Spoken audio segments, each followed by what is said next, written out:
Hello and welcome back to my channel. This is the second video on the design and analysis of algorithms course, and in this video we are going to start with an example. So before we talk about that example, I just want to say that this lesson starts with an assumption that the student understands complexity of algorithms.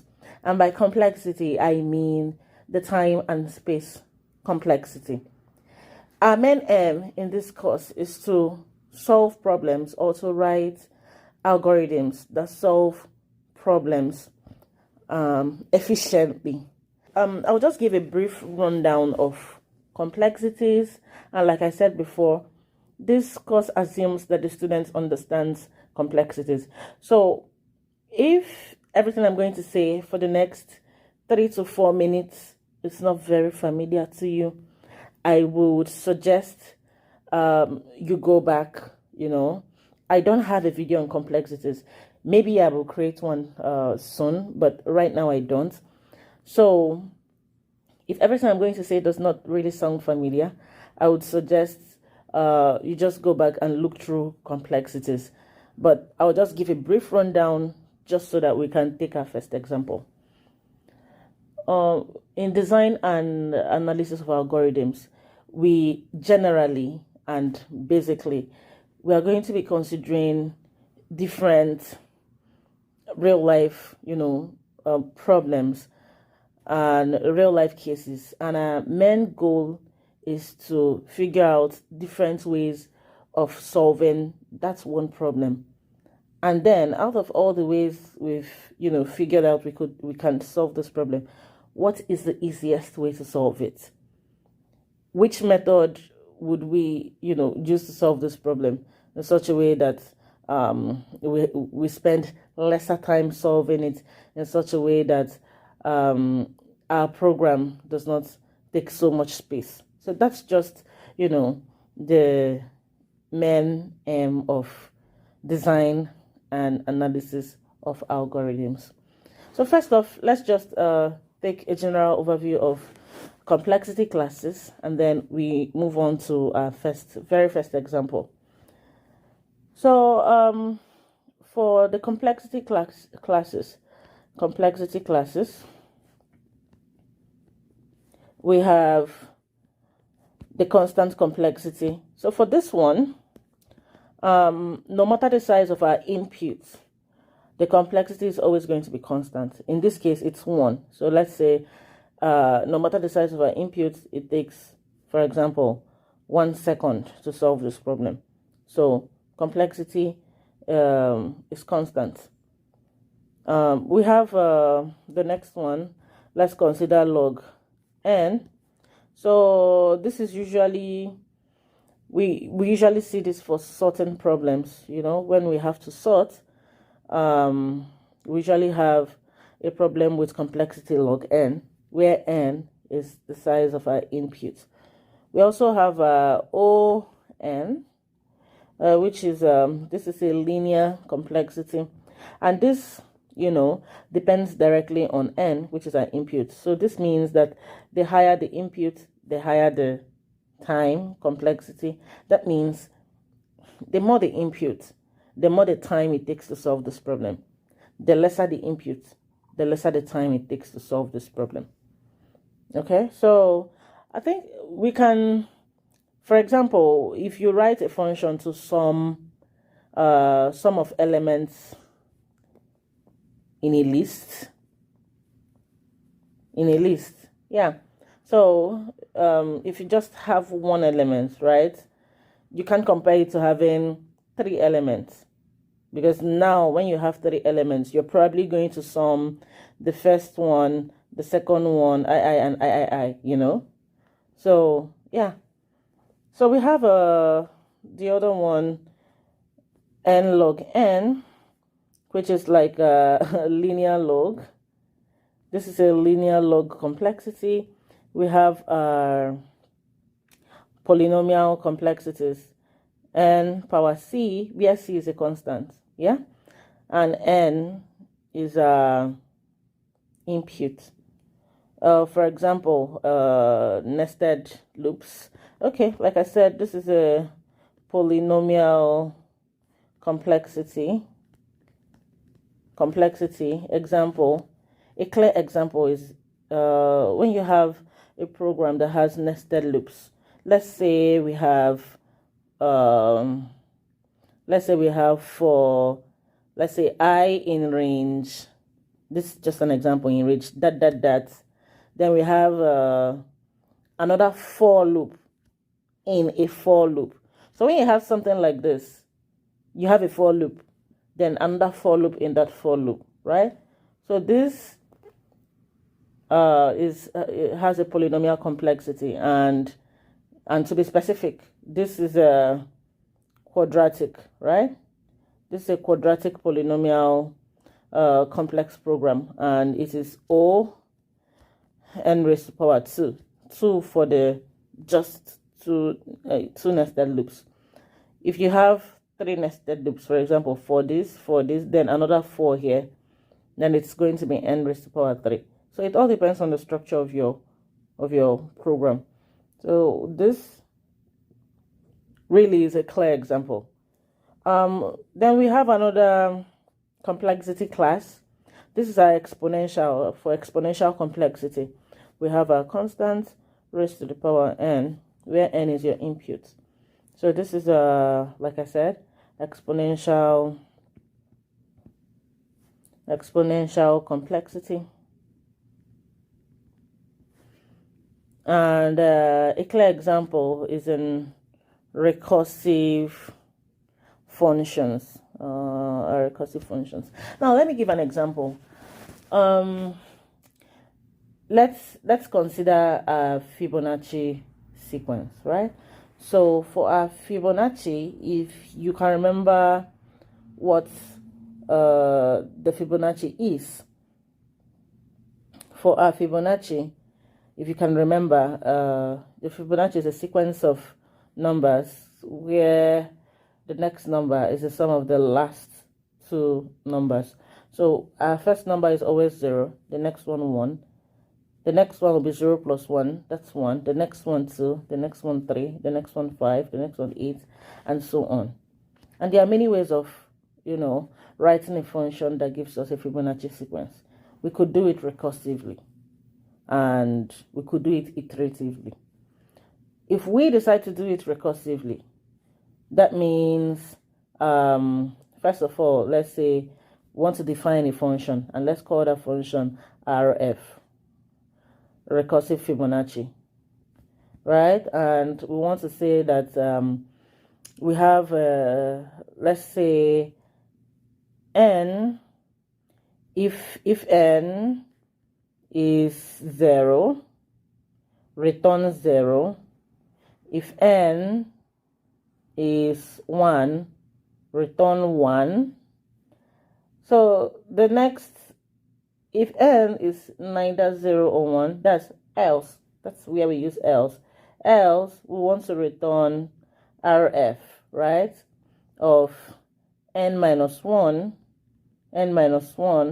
plus RF n minus 2 minus 2. So using this few lines, we've solved the Fibonacci sequence recursively. So let's really understand what this is. If n is 0, we return 0, right? If n is 1, we return 1. Else, we return RF n minus 1. So let's say our n is 5, for example. So else, for solving this, else we return this. That's 3 plus 2, 5. If that makes sense. So to get this, I'm just trying to explain what this statement means, To get this, we sum this and this to get this. To get this, we sum this and this. Okay, so with this, we have solved Fibonacci recursively, and this has a complexity of 0, where our constant is 2, and this. If we were going to express exponential complexity with a diagram, with a diagram would it would look like this, where every node has a factor of 2. That is, it has 2 children. So this is what this would look like. So for every node, you have 2 children. For every node, you have 2 children. So when we want to find the next one, which is 13, in this case, we consider case 8 and case 5. That's what it looks like. And to find case 8, we consider case 5 and case 3. I'm just trying to paint a general diagram of what our exponential complexity would look like. Okay, so having said that, like I mentioned before we started this video, if everything I've said so far doesn't really sound familiar, maybe you should just, go back and study complexity. So let's move on to the main problem for this video. So we have our first problem. Problem 1, we want to find the missing element given some inputs. Now the inputs are going to be numbers, and we are going to assume that these numbers are not sorted. We want to find the missing number. So I need you to pause this video right now to think about how you would solve this problem. And when you figure out how you would solve this problem, also think about how complex your method is. Is your method the simplest it could be? So there are many ways to solve this problem. We could solve it by calculating by using the sum of natural numbers method, or we could use hashing or sorting. It all depends. So let's consider all of these methods. For the first method, you have, if you remember the formula for summing up natural numbers, that's n plus 1 divided by 2. So let's for example, if you have numbers 1, 2, 3, 5, this is an example. So to sum this up, we would have n would be 5, n plus 1, 6 divided by 2, which would give us 30 over 2, that is 15, right? So now we sum this up, and when we sum our inputs up, in this case we would have 5 plus 3 plus 2 plus 1 is 11. So now you have 15 minus 11, which will give us 4. Let's consider the second method, the hashing method. Let's call this A, let's call this B, let's call this C. Let's consider the hashing method.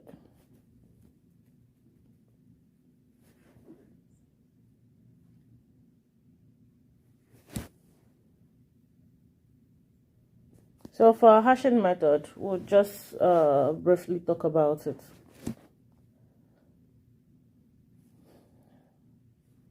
We have this as an array. Our first array would be this. So for the hashing method, we want to find, we would first create a temporary array. Let's call it array 0. array 0, and we want array 0 to have n plus 1 zeros. So in this case, our n is 4. N is 4. We want our array zeros to have n plus 1 zeros, which is 5 zeros. For I in range 0 to 4, 4 because given array has 4 elements. We want our array 0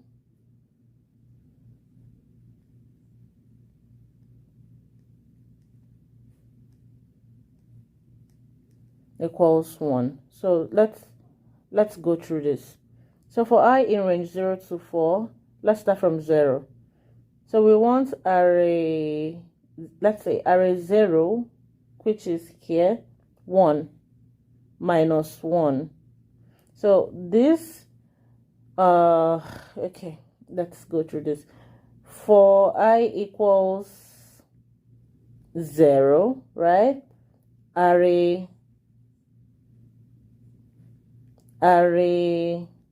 0 would be 1, right? So now we have 1 minus 1, which is 0. So array 0 would be equals 1. So that means this array now, we want to rewrite it sequentially. So array 0 now becomes 1. So we move on to the next I. When I becomes 1, right? So now we have array 1. Array 1 is 2. So 2 minus 1 gives us 1. So array 0 index 1 becomes 1. So we move on again. When I is we've done 0, we've done 1. When I now is 2, right? So array 2, that will be 0 1 2. In index 2, that will be 3. 3 minus 1, that's 2. So array 0 index 2, that's 0 1 2, would now be equals 1. Let's consider 3. So for 3, you have array index 3. That is 0, 1, 2, 3, 5. 5 minus 1, that's 4. So array index 4, which is 0, 1, 2, 3, 4, the last one. This would be 0. The last one equals 1.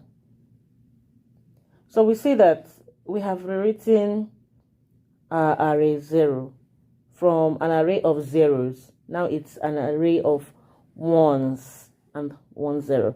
So to get the missing number, whatever index still has 0. In this case, we have index 0, 1, 2, 3. So whatever I still has 0, that's index 3. Answer would be 3 plus 1, which is 4. I just hope this makes sense. So another way to solve this problem will be by sorting. So out of all of these ways to solve this problem, the question now is, which of these ways would be the easiest one? And I think I'm going to leave that for you to answer. So if you understood the first part of this lecture, of this video, where we talked about time and space complexities, which of them? I would love for you to tell me in the comment section. Which of these methods, method A, method B, method C, and any other method you thought about, yeah? Which of these methods would give us the least, which of these methods has the least complexity? I would love to hear from you. And when you tell us the method that has the least complexity, I'll also like for you to mention what the complexity is. I hope you enjoyed this video. If you did, remember to like it, share it, comment, and I'll see you on the next one.